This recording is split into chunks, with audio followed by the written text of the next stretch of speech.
Silakan duduk Bapak Ibu Saudara, Tuhan Yesus memberkati kita. Shalom.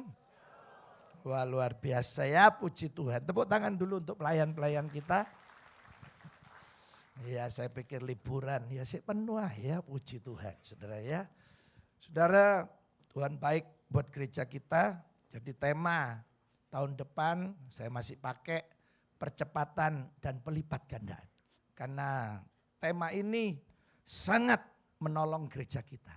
Ya, saya tidak pernah terpikir bahwa terjadilah percepatan dan pelipat gandaan. Dan saya berharap nanti semua jemaat juga bisa mengalaminya. Mungkin orang lain beli rumah, ya harus nunggu 10 tahun. Kita bisa dipercepat, berkat kita dilipat gandakan, kita bisa 3-4 tahun sudah bisa beli rumah. Ya, puji Tuhan. Nah saudara-saudara, dari percepatan dan pelipat gandaan ada 2 program yang kita lakukan. Yang pertama pembangunan. Ya harusnya akhir tahun ini selesai lantai 8 karena sering hujan. Jadi pertengahan Januari nanti akan selesai. Ya yang tadi saudara lihat besi besar itu besok Senin akan dicor. Ya kurang lebih 30 jam. Jadi hampir 2 hari saudara ya ngecornya ini. Jadi saudara itu program pertama dan puji Tuhan pembangunan jalan terus. Nanti kita selesai di Januari pertengahan lantai 8 kita lanjut lantai 9 dan lantai 10 ya. Program terakhir kedua yaitu family altar atau komsel. Ya kalau saya umpamakan gereja ini pohon, kalau pohon ini mau kuat harus ada komsel yaitu akar. Jadi saudara family altar ini, komsel ini akar-akarnya. Ya sampai saat ini gereja kita baru sekitar 180-an FA. Ya dari 2 tahun lalu sekitar 16, Tuhan baik sekarang jadi 180-an. Saya berharap kita pindah di gedung yang baru, saya berharap jadi 300. Ya nanti Januari saya akan bicara dengan gembala-gembala FA. Nah saudara nanti semua yang belum ber-FA bisa ikut. Ya, ada yang online, ada yang onsite.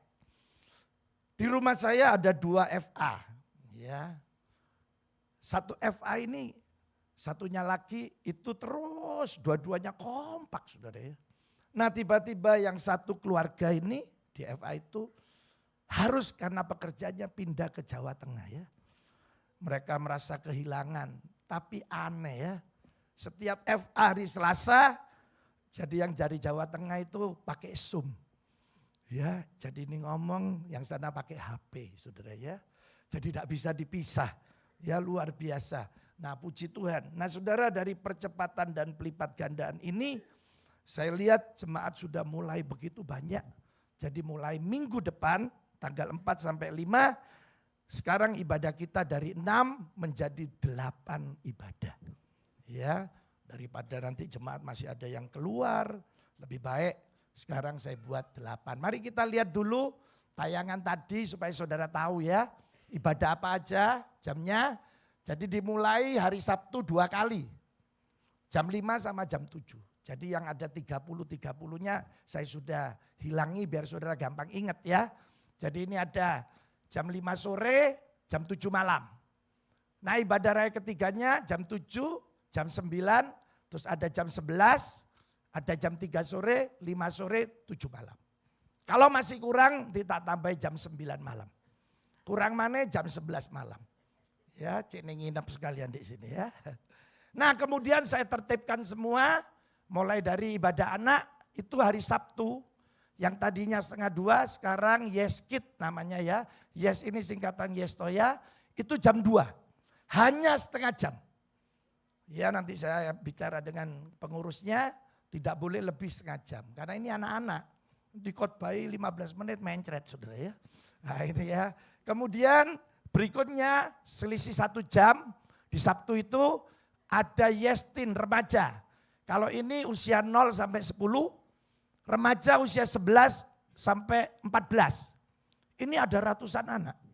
Saya berani ngomong remaja kita mungkin terbesar di Kota Malang ya. Karena jarang gereja ada ibadah remaja. Hanya 1 jam. jam 3 sore sampai jam 4. Jadi papa mama yang punya anak-anak sama remaja bisa diantar bareng mulai jam 2, jam 3 sampai jam 4 selesai bisa ikut ibadah yang jam 5. Nah itu maksud saya. Ya. Kemudian kita punya Yes Youth, ini usia 15 sampai 25, hari Minggu jam 1 siang sampai jam 2. Ya. Nah saudara, karena setelah itu ada ibadah raya jam 3 sore, ibadah mujizat. Kita punya lagi yang terakhir yaitu Yes Gold, ini yang lansia, usia emas, 55 tahun ke atas, Kemis jam 10. Saya berharap Bapak Ibu Saudara Opa Oma yang usianya 55 lebih bisa hadir. Karena di situ nanti ada komselnya, FA-nya. Ya permainannya semua pun ya untuk lansia, saudara ya. Dan perjamuan suci juga. Jadi saya tiap minggu pertama kecuali Januari, saya yang melayani sekalian perjamuan suci. Ini juga remaja perjamuan suci sendiri, Yes Youth-nya juga perjamuan suci sendiri, yang anak-anak belum. Jadi kalau mau ikut lagi ibadah raya silakan. Ya kemudian kita punya Yes Toya Revival. Ini di lokasi pembangunan jam 7 malam sampai 7.30. Hanya setengah jam. Saudara berdoa di lokasi pembangunan. Kita masih punya lagi Yes Toya Prayer. Ini doa malam tiap Kamis ya. Jam 7 malam. Terus kita ada doa pagi lewat Zoom. Hari Selasa jam 5, hari Sabtu setengah 5. Nah saya berharap saudara bisa memilih. Ada banyak jam-jam yang saudara bisa ikuti. Ya, nanti kita pindah di gedung gereja yang baru pun saya pengen banyak ibadah di sana. Jadi jemaat yang mungkin masih sibuk kerja dari luar kota, mungkin bangunnya kesiangan, bisa pilih ibadahnya masing-masing. Ya puji Tuhan. Nah saya sebagai gembala saudara dari dulu, sejak saya jadi gembala, saya sudah berpikir, saya rindu menjadi gembala yang baik setidaknya. Karena gembala yang baik itu hanya dua. Satu, dia bisa membangun gereja. Yang kedua dia membangun jemaat. Kalau gembala sudah bisa membangun dua ini, saya percaya gereja itu akan jadi baik. Ya, jadi kita punya percepatan pelipat gandaan. Jadi mulai minggu depan tiap minggu pertama, khusus Malang dan Pontianak cabang kita, yang Pontianak kita buat streaming. Karena saya ya jarang ke sana saudara ya. Jadi di Pontianak 5 tahun yang lalu jemaatnya baru 2 orang. Ya, saya juga bingung ya apa cara mulai ya. Karena yang hadir ibadah cuma 2 orang. Tapi Tuhan baik, sekarang jemaat kita sudah di atas 200 orang. Jadi di Pontianak itu kalau jemaat 40 itu dianggap gereja besar. Karena sangat sulit di sana saudara ya pekerjaan Tuhan. Tapi Tuhan baik, gereja kita sudah di atas 200 dianggap gereja besar. Nah ini terjadilah percepatan dan pelipat gandaan. Nah saudara itu di gereja kita lengkapi, kita punya kampus. Ya kita punya tempat retreat di Batu. Kalau saudara mau nginap, mau retreat, ya mau doa silakan. Kita ada rumah retreat, nanti saudara tinggal hubungi Pak Max, WL kita, karena dia yang urus di sana. Ya nanti Pak Max bisa ngubungin Ibu Gembala. Jadi saudara bisa hadir di sana atau ngambil waktu mau doa puasa 3 hari 3 malam. Mungkin 40 hari 40 malam boleh di sana. Sekalian kos saudara ya. Nah itu ya. Nah untuk kampus karena saya sekarang jadi rektor. Nah saya minta semua pembicara-pembicara atau pengajarnya ini yang memang terkenal. Nanti tanggal 13 sampai 17 Januari ada pakar ekonomi yang terkenal sekali. Dia sampai ke luar negeri untuk memberikan ya soal ekonomi. Kalau saudara mau ikut boleh hanya lewat Zoom. Ya silakan. Ya malam lagi. Jadi enak.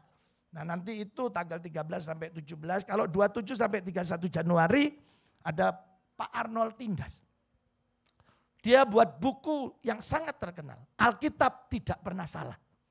Saudara boleh tanya apa saja. Nanti saya akan buat seminar di sini. Pertanyaan saudara apapun tentang Alkitab akan dijawab.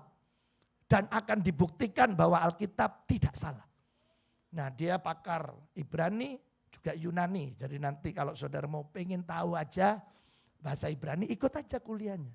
Jadi bisa buka Alkitab, oh bahasa Ibraninya gini ya. Nah, seperti itu ya. Jadi saya lengkapi jemaat kita supaya saudara bisa ikut setidaknya. Nah hari ini kita punya tema hidup di dalam Kristus. Apa artinya hidup di dalam Kristus, saudara ya? Kita sekarang harus tahu dulu perbedaan anak Tuhan dan yang bukan anak Tuhan.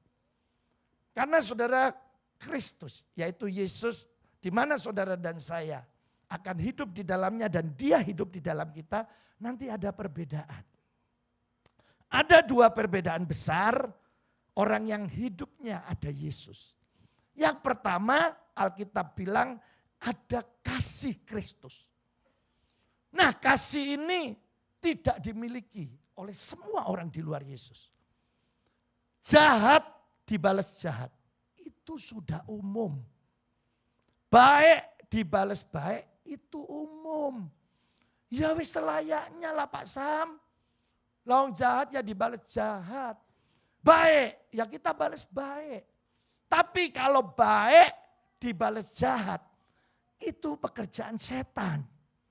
Saudara ya, kenapa? Lawan dia baik kok kamu balasnya jahat. Berarti kamu punya hal-hal yang tidak baik. Nah itu sifat itu dari pekerjaan setan.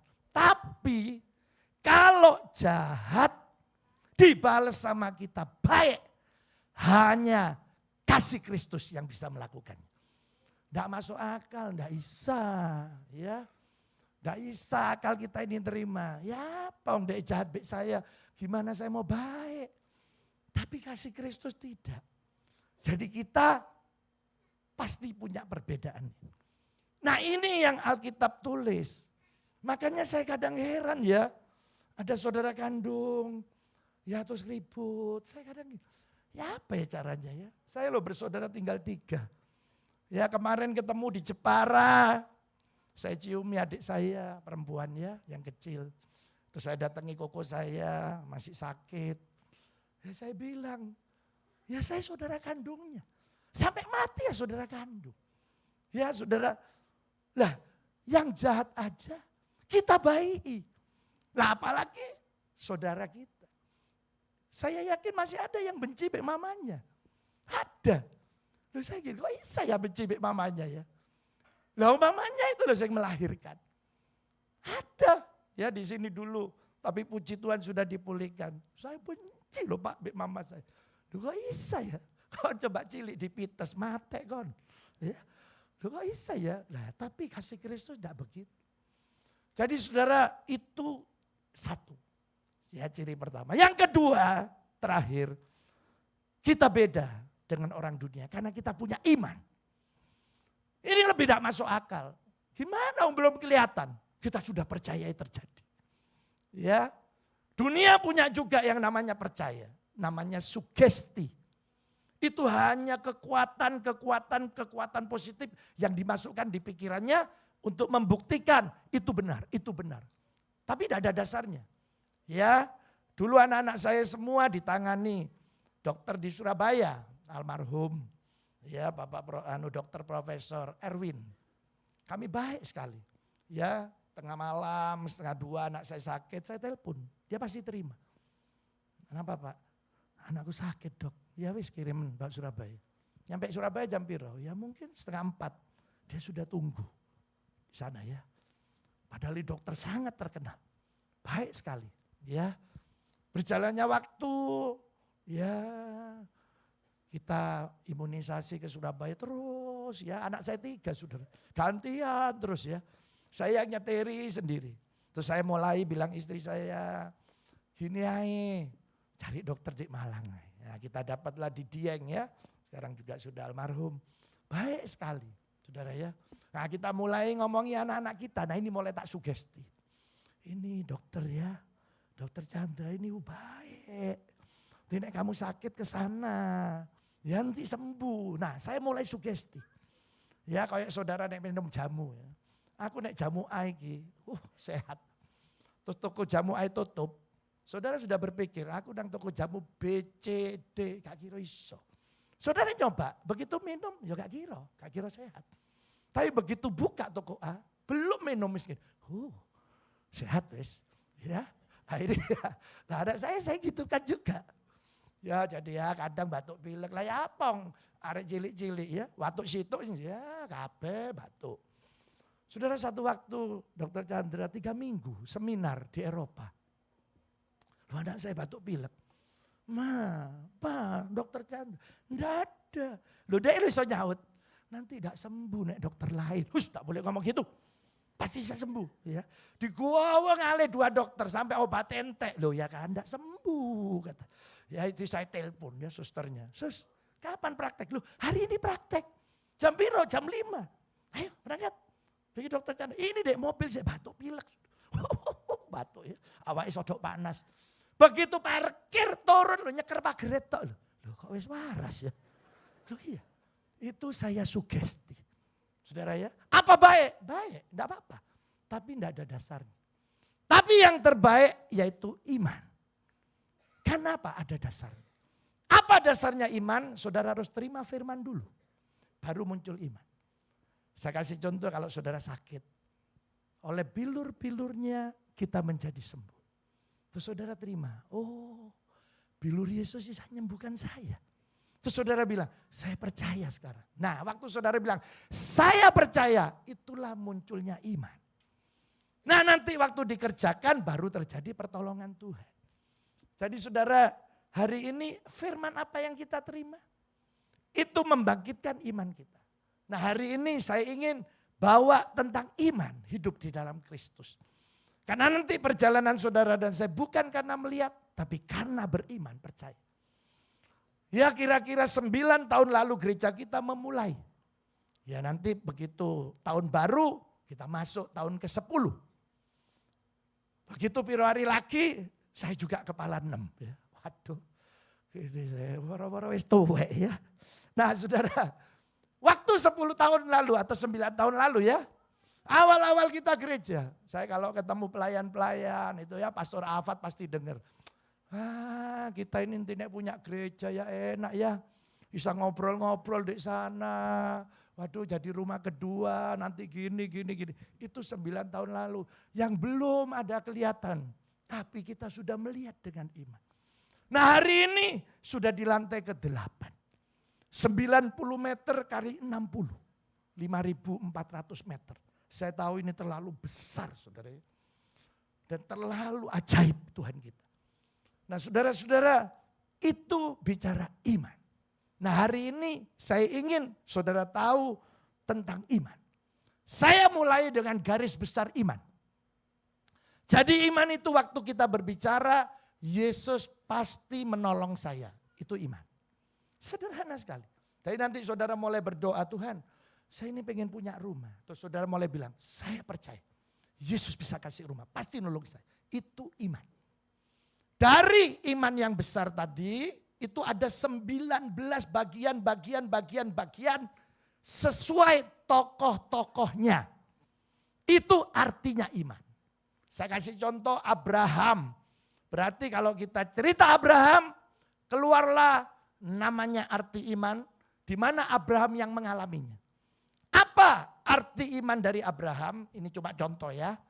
Yaitu iman berarti berani melakukan firman Tuhan. Biarpun beresiko.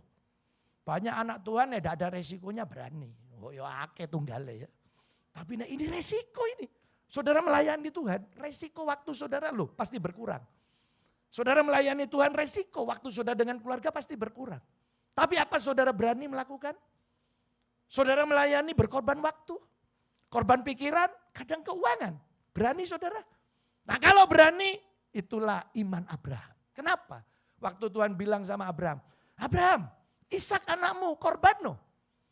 Loh, kok bisa ya? Tuhan, tahu gitu jangan dikasih lah.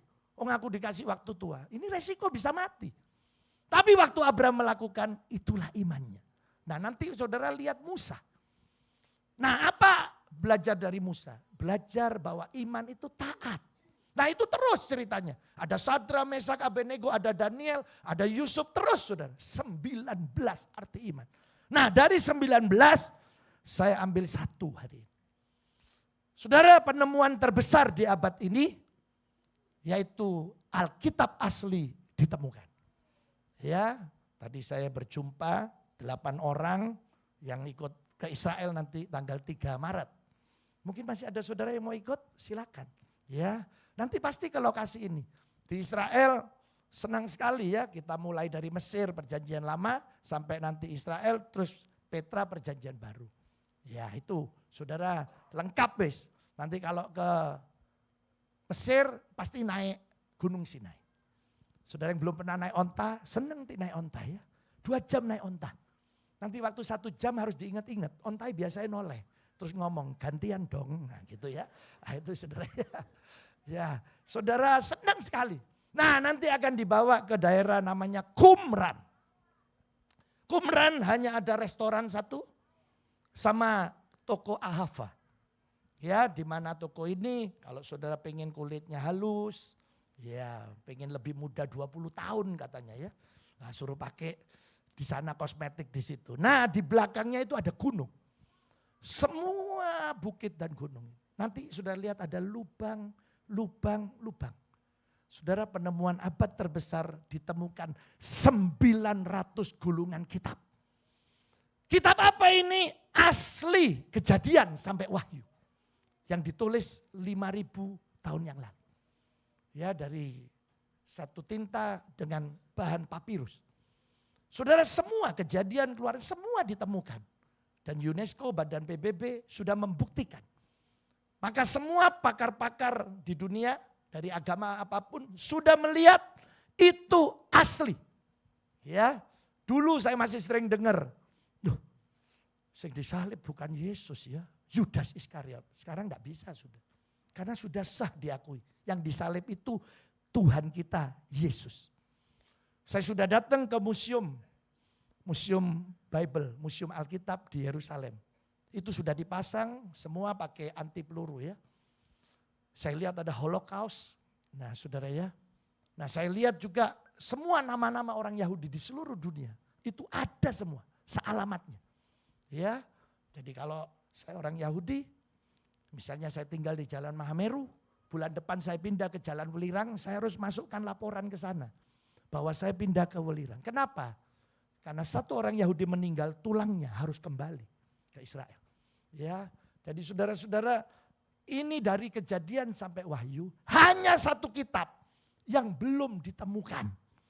Tapi sudah masuk, karena kita mengenal namanya kanonisasi, yaitu pembentukan atau pembuatan Alkitab yang disetujui. Jadi Kejadian sampai Wahyu, makanya kalau sudah nanti sekolah teologi seneng. Ya apa ini caranya Alkitab bisa jadi? Dari mana saya kok moro-moro jadi Alkitab gini? Dan ceritanya kok bisa runtut? Ya apa ya? Hebat ya. Saya dulu selalu berpikir mulai kecil ya. Nanti jadi satu mata uang, jadi satu mata uang. Ya waktu euro keluar, saya gini, pasti euro ini. Ya, kemudian keluar lagi. Sekarang raksasa ekonomi, yaitu Tiongkok, renminbi. Ternyata enggak. Sekarang mata uang sudah jadi satu, saudara. Namanya mata uang elektronik. Saudara bawa satu kartu keliling dunia. Boleh bayar apa saja, bisa asal ada saldonya. Ya, oh iya, saudara tinggal semua. Itulah satu mata uang. Jadi ini sudah di akhir zaman. Dan sekarang akan terjadi kegerakan besar. Makanya saya buat gereja besar ini buat nampung jiwa-jiwa nanti. Saya percaya itu akan terjadi.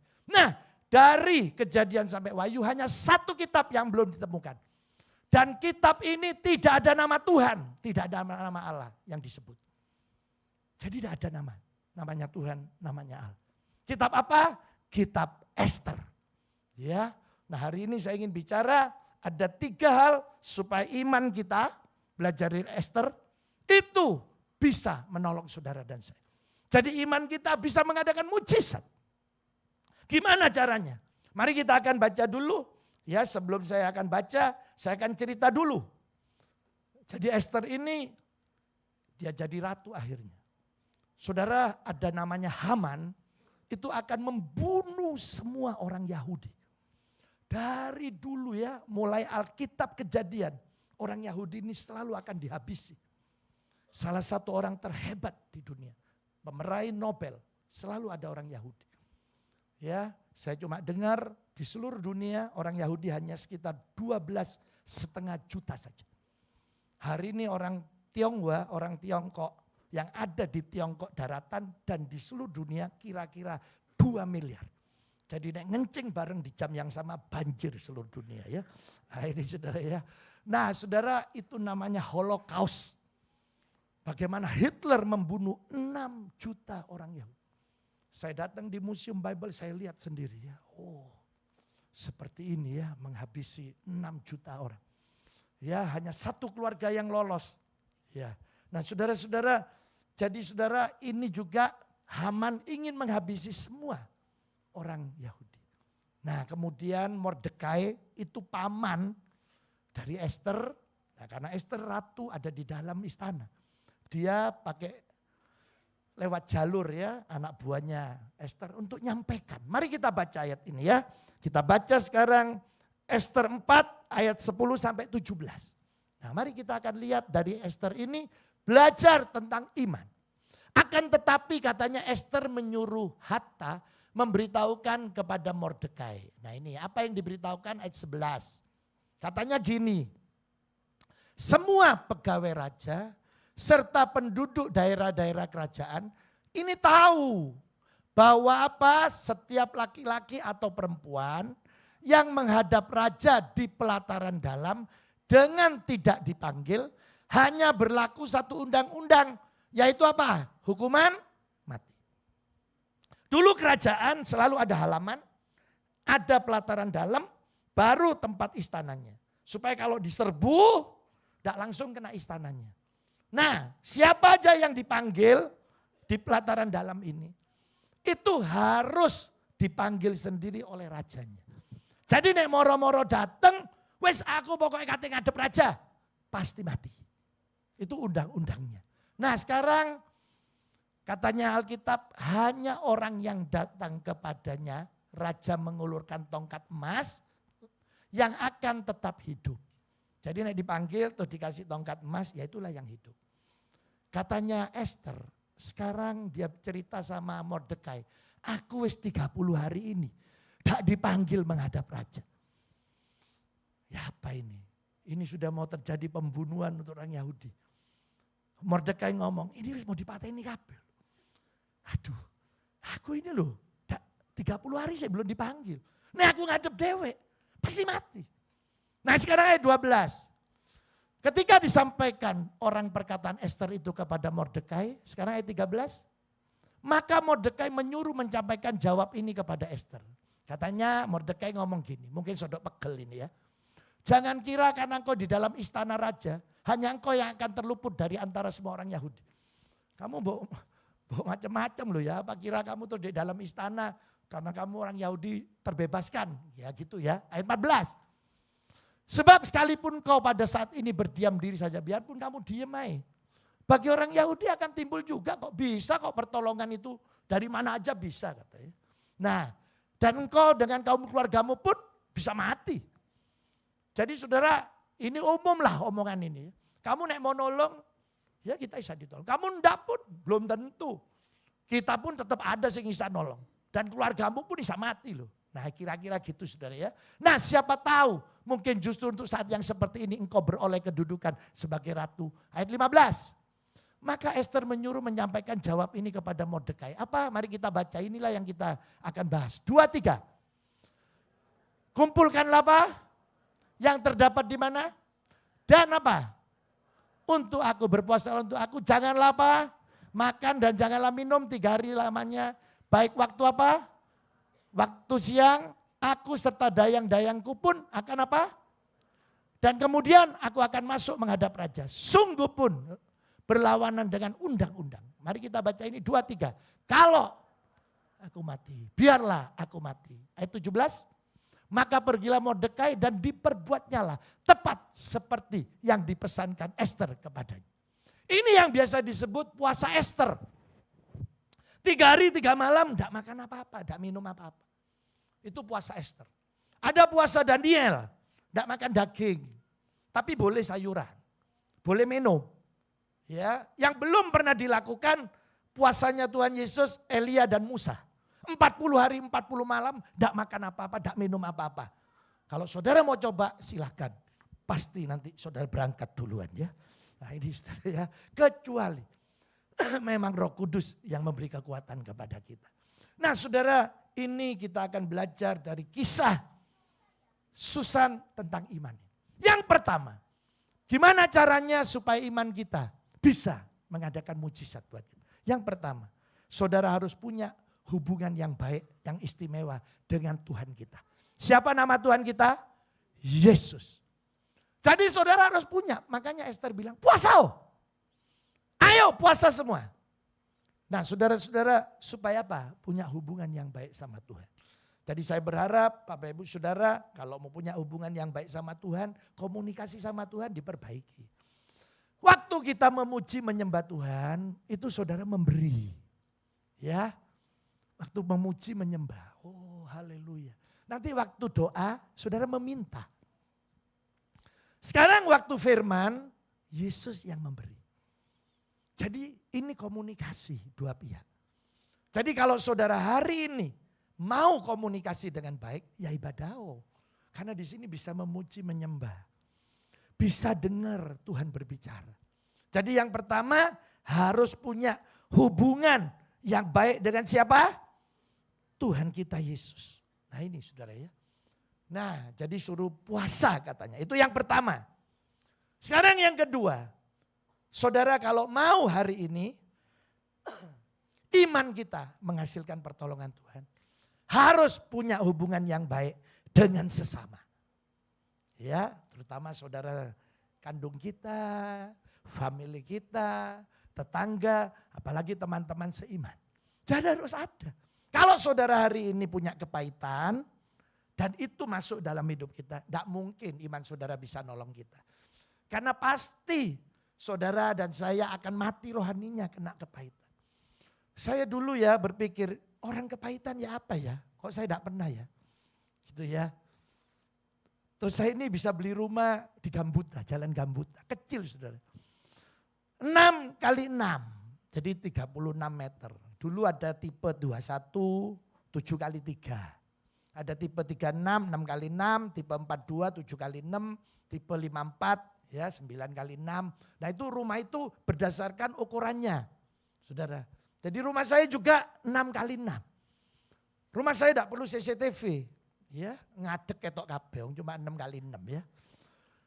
Saudara saya dari ngontrak, kos, terus beli rumah ya, aduh. Waktu ngepel tuh saya nangis, terus aduh puji Tuhan ya. Saya bisa beli rumah. Nah datanglah teman-teman saya, ya memang mereka berduit. Ming, panggilan saya Miming. Hei, duh kok iya jadi kau tuku oma. Terus mulai ada yang ngomong, aduh Ming, nek oma samene wani gak tuku aku. Oma kok kaya bekupon. Oh tak gunting lambemu ya. Iya kayak rumahnya burung dara katanya. Wah satunya lagi, aduh oma kok cecili itu Ming. Dia apa? Ya wes. Ya orang Tuhan kasih tibahan aku kos tibahan kontrak. Datang lagi ya. Omamu Ming cecili, kon mangane apa? Ya saya dari dulu makan apa ya tak makan, saya senang di pinggir jalan, di mana saudara ya. Begitu dibuka, kan mangan gini. Iya. Maaf ya saudara, dia ngomong gini, aku lu mangan, sing metu isu lho, sing lebih bergizi timbangan punyamu. Ngamuk saya saudara. Cek nemen deh kon ngilon. Ya tapi karena dia orang kuat, saya tidak berani. Tapi saya kepahitan. Sakit hati saya. Omongan ini, kok bisa ya? Tuhan, ini pelecehan. Ya saya baru tahu itu kepahitan. Terus bertahun-tahun, saya gini. Awas yo, cari aku balas. Harus saya balas. Saudara saya berhentinya apa? Saya ketok dia cekakaan guyu-guyu baik koncoy. Begitu cekakaan saya gini. Lalu itu sing tak pahiti cekakaan, lah kok aku lho. Ngamuk karpe deh. Sejak itu saya tidak mau. Sampai hari ini saya tidak mau. Iya saudara ya. Buat apa? Saya lo iri nak. Saya tahu firman Tuhan. Karena Tuhan punya banyak cara untuk nolong saya. Buat apa iri be orang lain? Saya punya cara sendiri yang Tuhan kasih. Nah saudara dengan sesama. Kalau saudara tidak bisa baik dengan sesama. Tidak bisa iman saudara. Pasti tidak. Apalagi dengan saudara kandung. Ayo kita mulai. Makanya hari ini katanya firman Tuhan Mazmur 133 1-3. Di mana ada kerukunan, Allah perintahkan berkat. Itu pasti. Jadi saudara, hari ini mari kita perbaiki. Ya.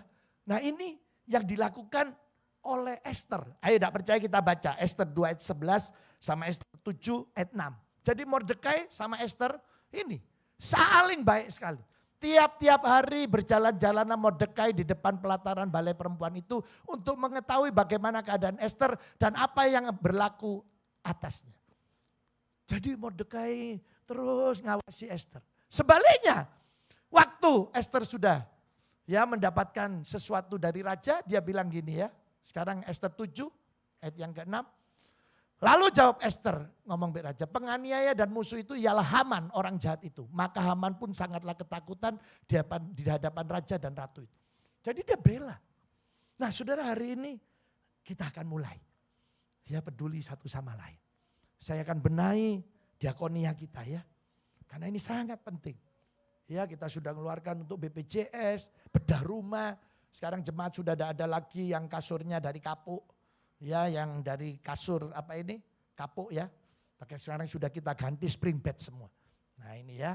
Jadi saudara puji Tuhan yang dulu tidak punya toilet. Nah sekarang sudah punya toilet semua ya. Puji Tuhan. Terus diperbaiki saudara ya.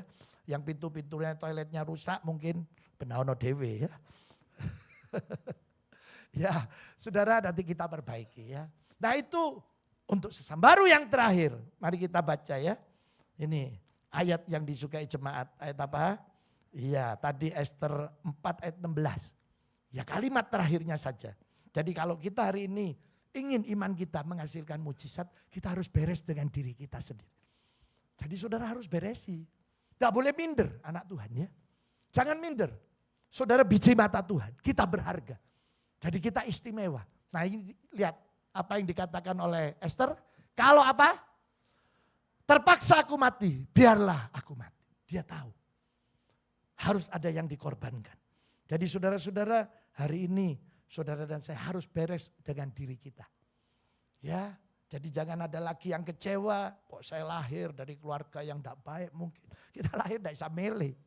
Tapi kita bisa hari ini punya Yesus yang bisa memperbaiki hidup kita. Jadi saudara hari ini berdamai dengan diri sendiri. Ayo diperbaiki. Ya, jadi saudara hari ini kita akan belajar. Jadi kalau ada kepahitan, ada yang tidak baik, ya keluar semua wis.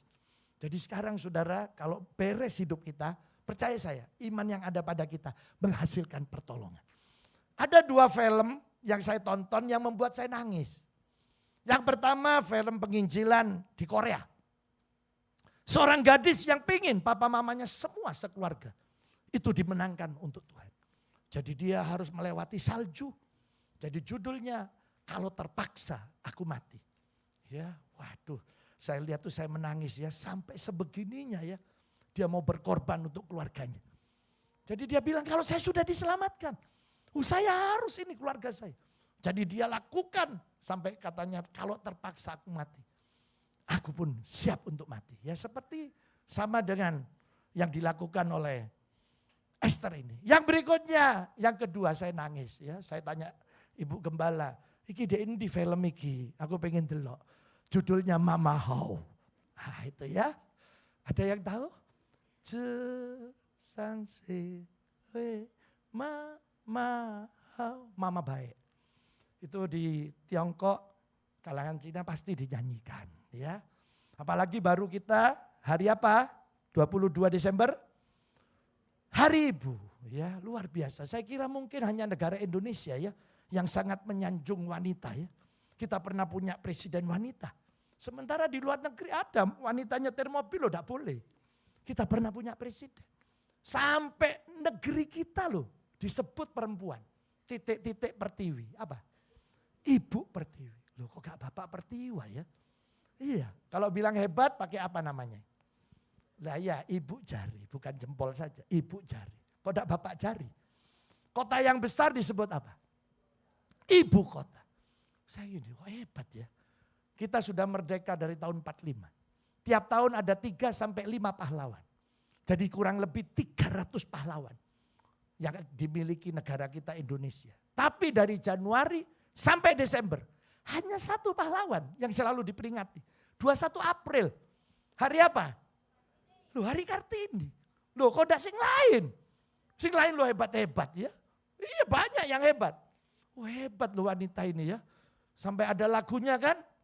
Kasih ibu kepada tak terhingga. Terus masa hanya tak harap.